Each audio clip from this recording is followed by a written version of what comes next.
The Trump effect is real. I love this press secretary. Good to see you all.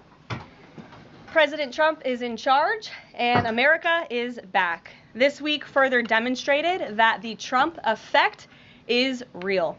Over the weekend, Americans celebrated the return of American-Israeli citizen Keith Siegel and two Israelis who were held captive by Hamas terrorists since October 7th, 2023.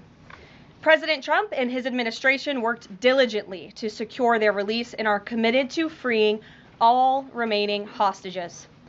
Yesterday, as you all know, President Trump held his first foreign meeting at the White House with Israeli Prime Minister Benjamin Netanyahu.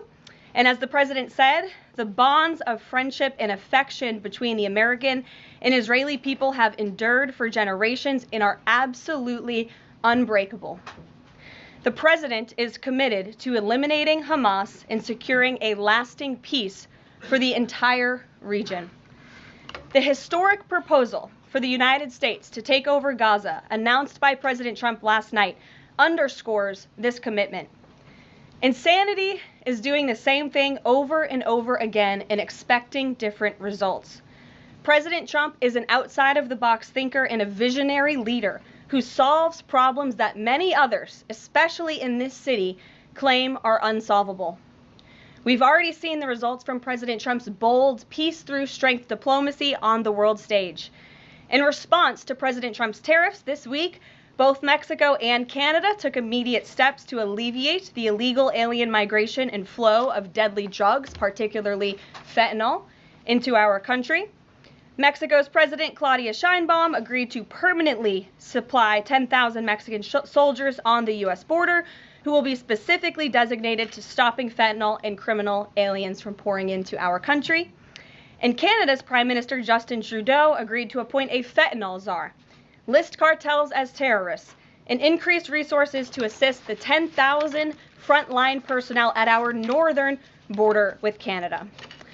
In recognition of these steps, President Trump paused the implementation of tariffs for 1 month while negotiations continue and final deals can be structured.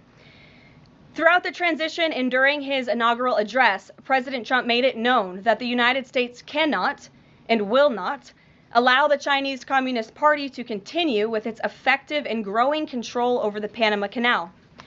Following Secretary Rubio's successful first trip and visit there over the weekend, Panama's president said he will allow its participation in the Chinese Communist Party's, it will no longer allow the participation in the Belt and Road Initiative. That participation will expire.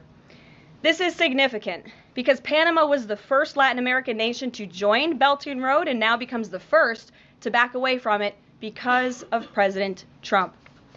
And to assist with the ongoing mass deportation effort, El Salvador's president has agreed to the most unprecedented migratory agreement anywhere in the world. Because President Trump is back in charge, El Salvador has offered for illegal aliens of any nationality facing deportation in the U.S. to be booked in his country's prison system. And finally, President Trump's envoy for special missions, Rick Grenell, traveled to Venezuela and not only secured the release of 6 American hostages, but Venezuela also agreed to accept the return of illegal alien Tren de Aragua gang members. All of these incredible victories prove how well President Trump's peace-through-strength approach is working. And the days of weak American leadership are over. I thought our last press secretary with President Trump was awesome. She is 27 years old.